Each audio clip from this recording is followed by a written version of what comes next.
From years of anxiety to warrior and mentor, Bradley Robinson created the Anxiety Project to help you end your anxiety naturally. Let's mold the new you and let's end anxiety together. Hello, everyone. Welcome to episode 229 of the Anxiety Project podcast. I am Brad Robinson. It's been some time since I started the Anxiety Project, since I started my one-on-one coaching. And I want to first start off this podcast by talking about this journey that I've been on for the last 5 years, overcoming anxiety and me battling this mountain and climbing this mountain and going on this great journey, the greatest journey of my life. I realized that this is what's most meaningful to me. I love talking about anxiety and development because not only is it a never ending process throughout life, it's never going to end for me, this journey, but I realized that I have these tools and resources within me that really got me out of severe health anxiety, got me out of agoraphobia. It really got me out of depression and hopelessness. And I felt like it was my duty to, not duty, that's not the right word. I felt driven to help other people who might be battling, because the person that helped me, there wasn't just one person, but multiple people on the internet, multiple role models who suffered the way I was suffering and got out of it. They were the inspiration behind why I wanted to be a coach as well. That if they could help someone like me, someone who was always a quitter, and this is, I get emotional just thinking about this because I can't believe how far I came in my life. I really thought I was hopeless. I had a mindset that was very, very conservative, walled up, and I thought change was not possible for me. I spent much of my existence on this planet quitting whenever things got tough. Sports, I would quit. My mindset in school would be self-limiting and defeating. When a teacher would assign me an essay, my mind would always go to the worst case scenario and I would feel very anxious. I wouldn't be able to do this assignment. I'm not smart enough. I need help with this. This is going to be such a challenge for me. All of this anxiety would accumulate when I was in school growing up. And so I also noticed within me that growing up with a lot of junk food, I ate very, very poorly when I was a kid, like very, very poorly. And so I know for certain that contributed to a lot of my anxiety and my lack of attention in school. And, and meant in those thoughts, those negative thought patterns. But for me, I feel like because I found this map, or I navigated through the map of anxiety and came out the other side, I am driven to share and help other people going through the anxiety that I once battled with. Now, in this podcast, I want to list off 4 huge eye-opening lessons I learned being a coach for the last 5 years. And I've met with many, many clients, too many to count. And I've discovered similarities between all of the people I've met with, and I've learned so much about myself talking with all these people and learning how to communicate with someone who is hopeless, learning how to guide someone out, helping them navigate through the waters, the swamp of their anxiety and their suffering. This is a very meaningful path for me, being a coach. And I wouldn't have chosen a different way. I mean, I never set out to be a coach. I never set out to do this YouTube channel, but this found me, and this path opened itself. And I chose, when I was suffering from anxiety, to walk through certain doorways, and through those doorways I discovered so many different parts of my personality, my psyche, that I did not know existed. And this really changed my life, because started to perceive myself as someone different, rather than this victim, rather than someone who is hopeless, someone who's going to quit and just keep quitting. Now, the first lesson I learned, or the first big realization for me being a coach, is asking the right questions and learning how to ask questions to someone who has a very limiting mindset. Now, if you've read Carol Dweck's book Mindset, you know that there are two different mindsets, right? There is the developing mindset, and there's the stagnant victim mindset that's walled up, very conservative, very set in their ways. Now, when I'm asking a question, I'm trying to change the perspective over the outlook my client will have. So, for example, if the client says, well, I've wasted so many years of suffering, and I've wasted a decade. And then I'll ask, well, could it be that it just wasn't yet the time to recover from anxiety? Because now that you've hit rock bottom, the victory of overcoming the pain will be far more greater and meaningful to you. And well, if you switch the story, then it becomes fuel, and it becomes less of a weight. Okay, so if you put in 1% every day, and when I say 1%, I mean small wins. The wins meaning you're doing something that you don't want to do. You're getting up at an earlier time. You don't want to, but you're doing it. It's just because it's in spirit, it's in alignment with your higher being, your higher self. And so you're putting in this 1% win. And what happens over a year's time? You're accumulating these gains. And in 365 days, what's 1%? It's 365% better. But here's the thing, it's not going to be just 365%, because if you're getting 1% wins every day, there's going to be a day where you're going to get a 5% win. And then there's going to be a day where you're going to get a 10% win. And then there's going to be a day when you drop down back to 1% win. And so by the time you get to 365 days, it's not going to be just 365% better than you were a year ago. You're going to be probably 400% better. You could be 450% better. But the idea is to set the bar low enough so that you can attain the wins.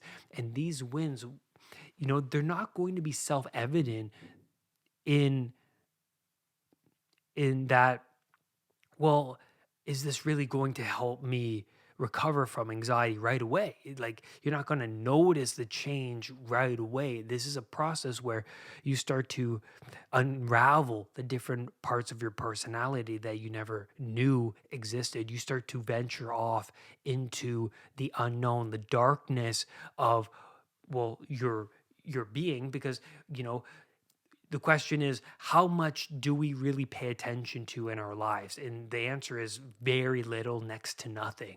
We pay attention to very little. So if you're paying attention to pain and suffering and certain symptoms every single day, then you're going to manifest those emotions, right?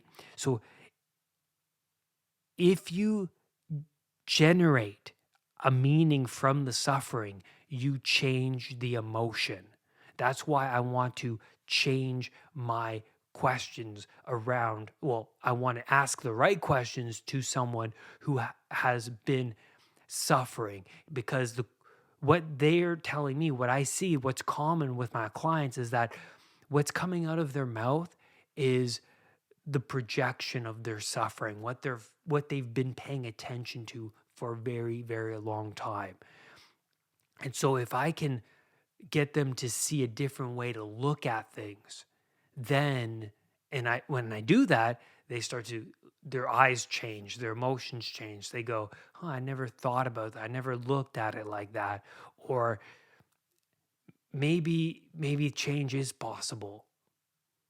The second big lesson I learned being a coach is that your dragon is your dragon.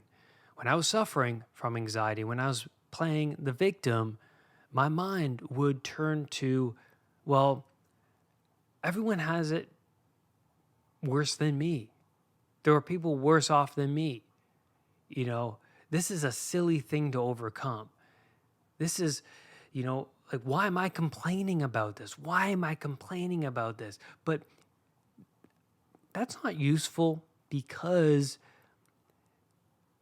when you're open and honest about your suffering and you go, okay, this is really bothering me. I am addicted to coffee. It's increasing my anxiety. This is very difficult for me to overcome. When you are honest, this shines a light on the dark parts of your psyche. Instead of, because if you're saying things like, well, I shouldn't be complaining about it, I shouldn't be worried about this, you're not really dealing with the emotion and resolving those underlying concerns and dragons and snakes.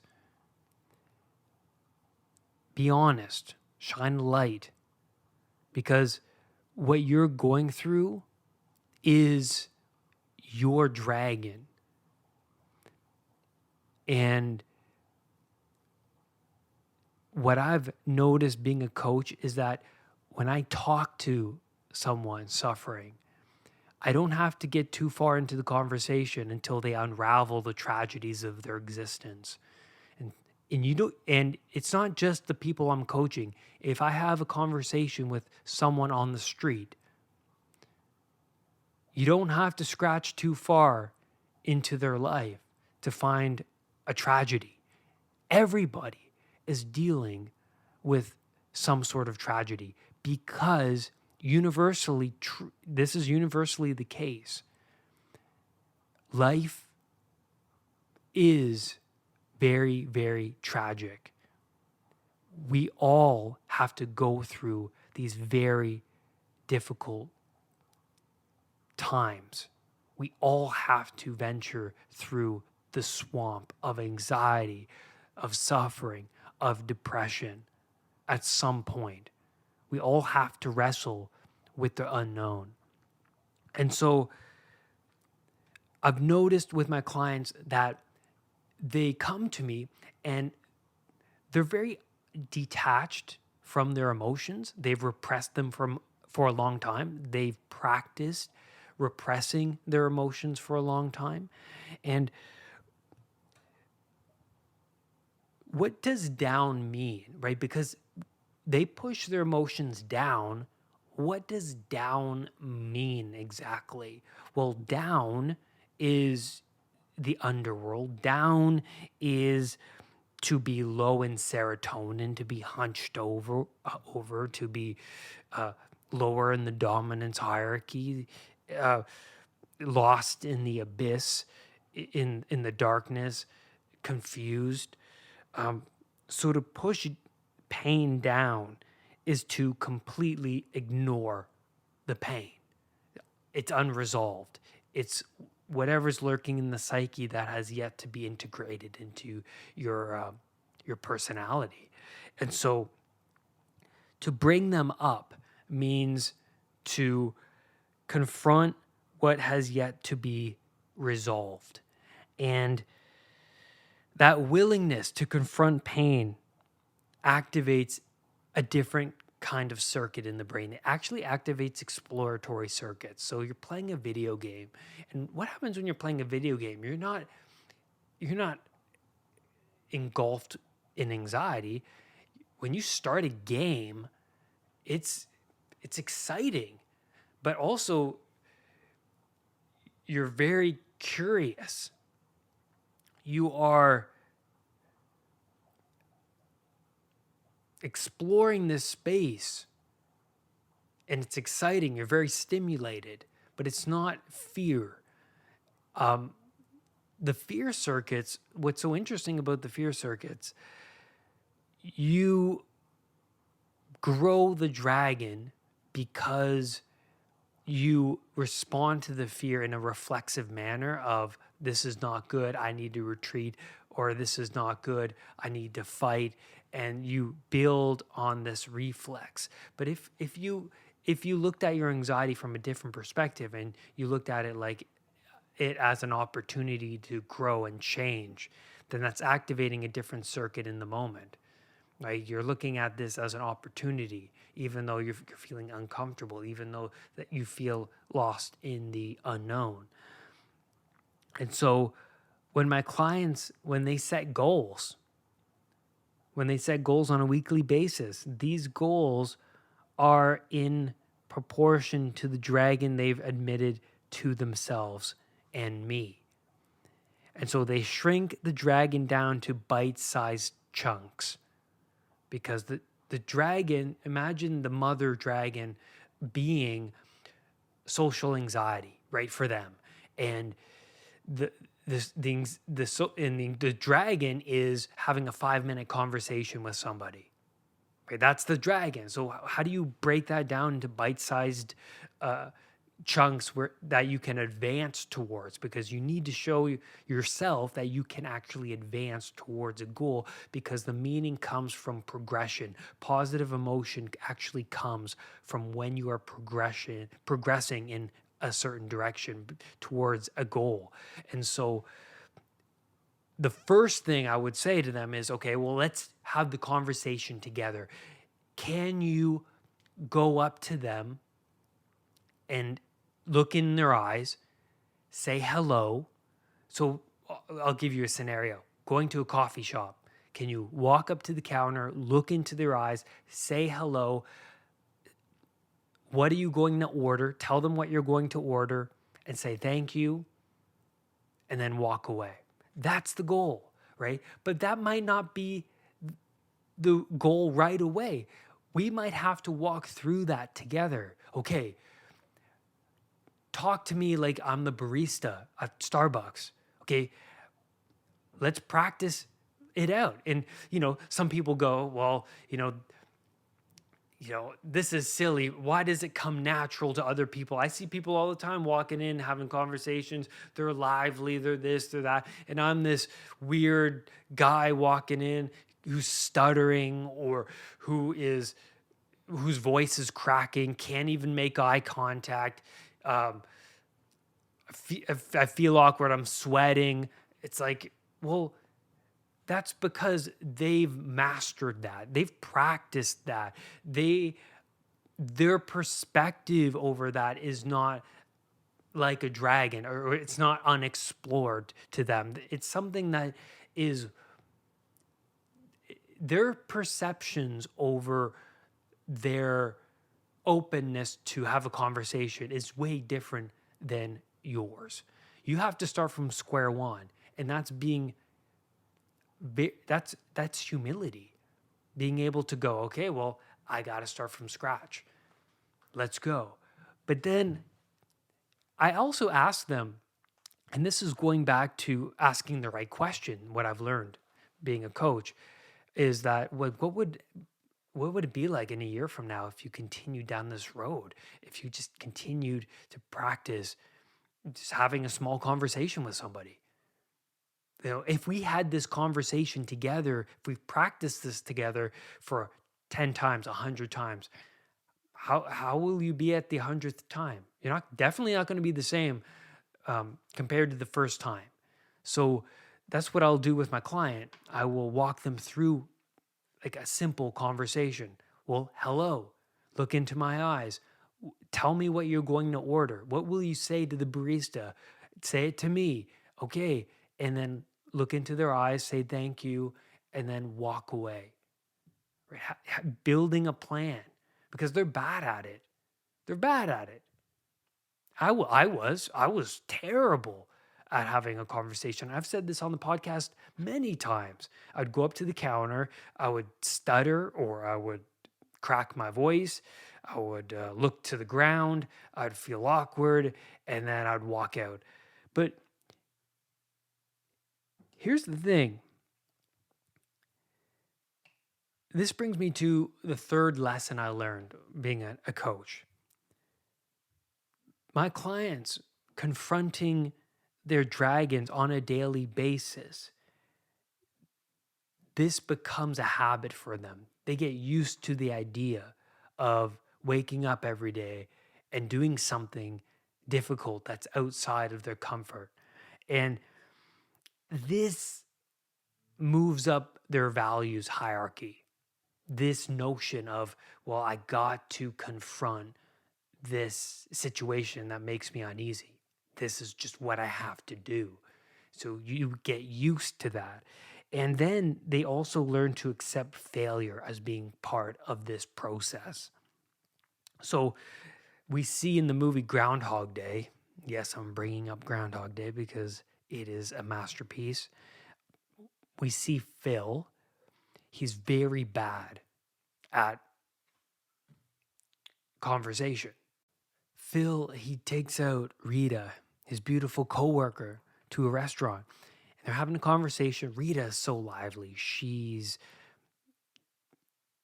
citing poetry. She's well educated. She's personable, great personality. Phil, he's awkward. He's saying the wrong things. Rita's looking at him like, why'd you say that? She's repulsed by him. And so, what's so fascinating about this movie, Phil pays attention. He notes to himself, okay, don't say that. Okay, maybe I should touch upon poetry next time. Maybe I should mention her grandmother next time. Maybe I should not say that next time. He starts to learn, but he pays attention. And then he tries again the next day. He views each day as an opportunity to get it right. And that's what I did when it came to my social anxiety. I had a bad experience one day. It was terrible. But I said to myself, you know what? I should avoid this situation tomorrow. I don't want to come back here. This was too embarrassing.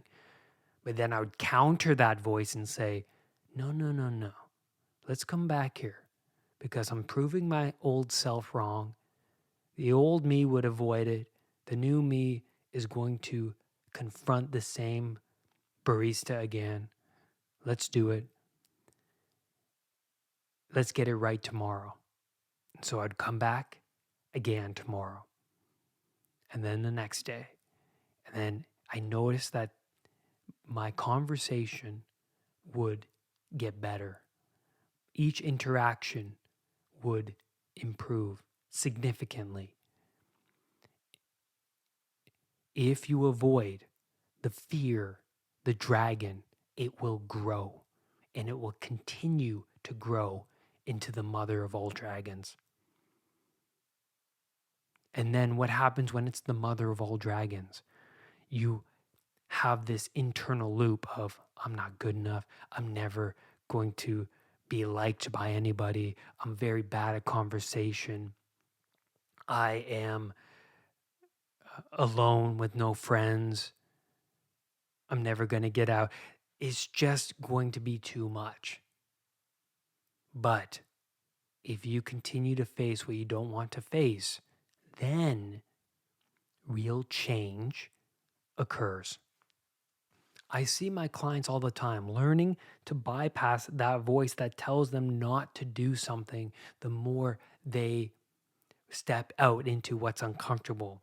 And also, what's interesting and also what's common with those whom I coach that fail to reach those small goals on a weekly basis, I see it in their eyes, this self lack, that they feel worse over their self worth and their circumstances. And that's what's interesting.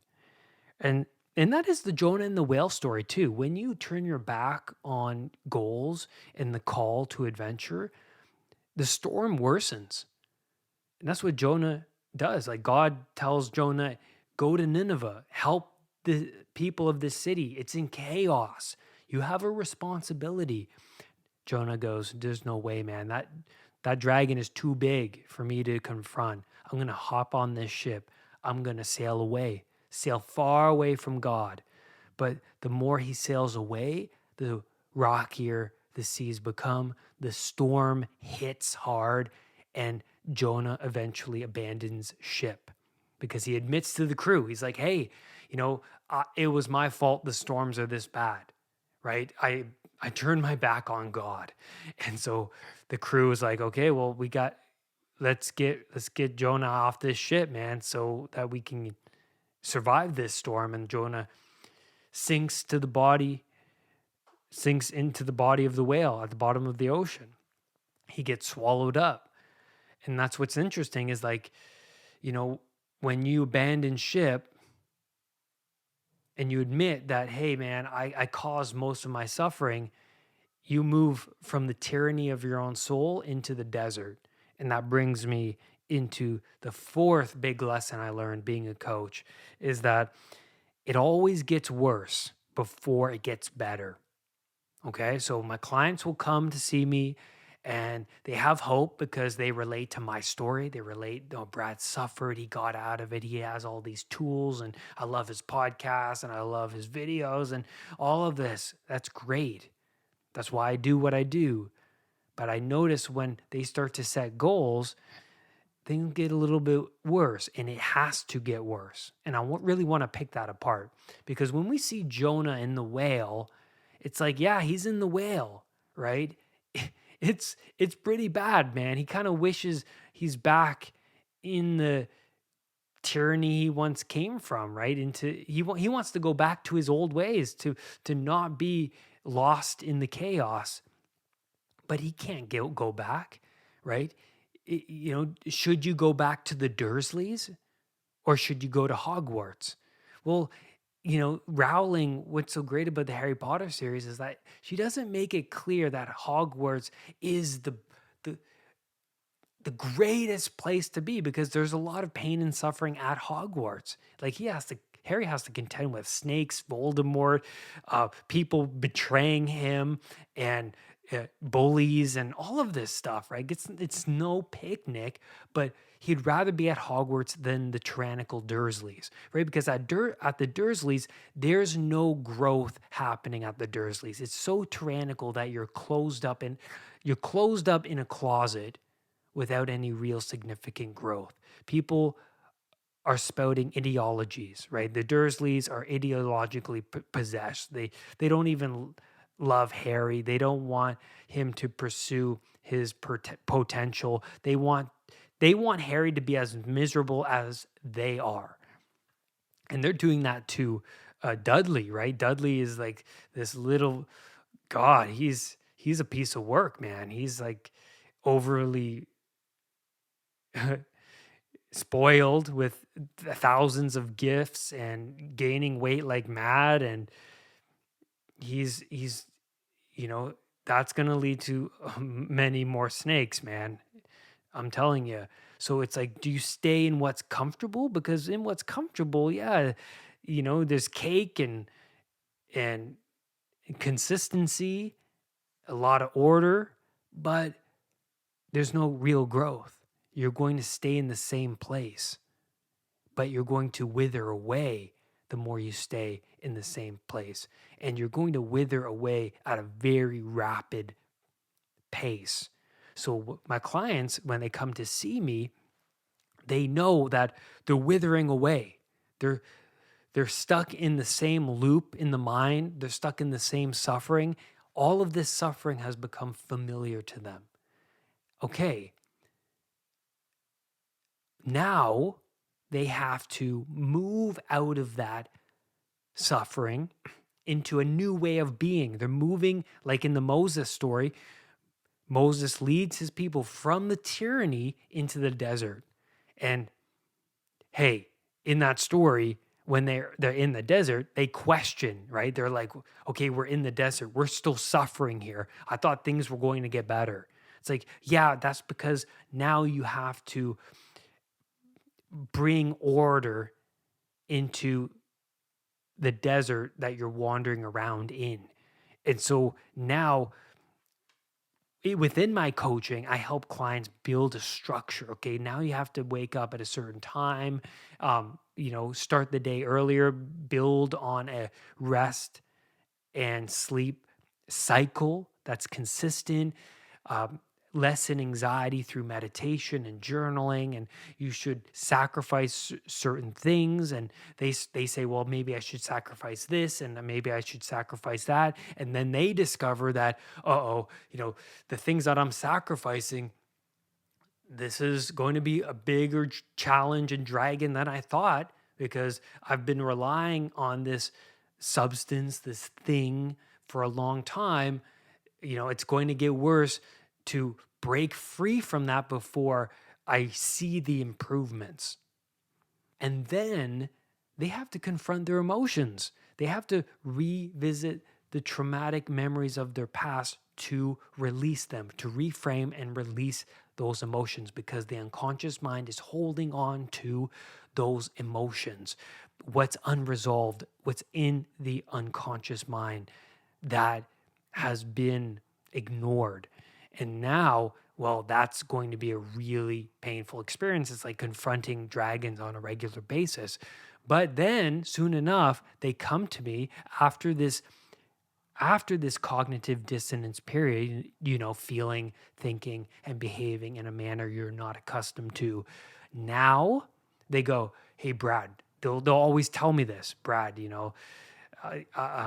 I've had these wins this week and I feel pretty good. Like, I can't believe I got through a situation that used to make me anxious, and then I got through it with way less anxiety. They'll always tell me these stories, and then I go, way to be, man. Like, that's no joke. Like, that you're tackling these dragons that you were ignoring, you thought weren't a big deal or you shouldn't bother with.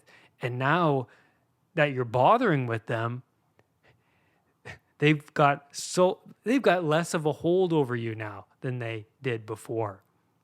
So to conclude this podcast episode, I help make goals clear for my clients in my coaching. I provide tools and strategies. I also hold them accountable for not reaching goals on a week-to-week basis, but the real change comes from how far they are willing to go when it's just them and their own minds, when I'm not with them, because I only see them an hour every week. And then how many hours are in a week? 168.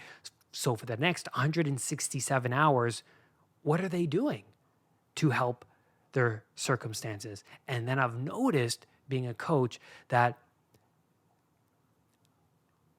how it comes down to how far you are willing to go in order for things to get better. How much you are willing to sacrifice, going the distance. And that's where I'm going to leave you today on this podcast episode. Thank you, everybody, for being here today. I am so over the moon by All the comments I get from you guys through emails, through the YouTube channel. If you haven't already, go subscribe to the YouTube channel. I post videos there weekly. I actually signed up for TikTok months ago, and I'm starting to post stuff there regularly, just short videos of points that will help you progress, motivational videos.